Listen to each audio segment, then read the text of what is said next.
Sa pagkakataong ito, nandito po yung ating mga elements ng Philippine National Police Ballesteros Station at ito ay nagsasagawa po ng monitoring dito mismo sa paglabasan po ng mga mag-aaral dito sa Ballesteros National High School nitong hapon po ng ikadalawang araw po ng Agosto taong 2000. Puntahan natin si Sir Efren.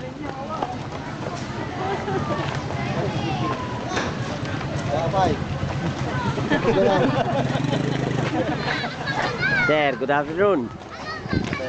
Good afternoon. What's going on, sir? Sir, sinusunod, i-implement lang namin yung yung municipal ordinance natin sa overloading.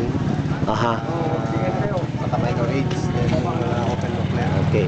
So, very maganda yan, sir, dahil napapansin natin namumulaklak yung ating mga tricycles kumina, mga babae nasa taas, hindi ba, sir?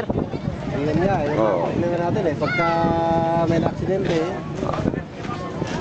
isisisi sa pulisya. Inisisi ang pulis. Oo. So, pasensya yung mahuli Okay, maganda yan.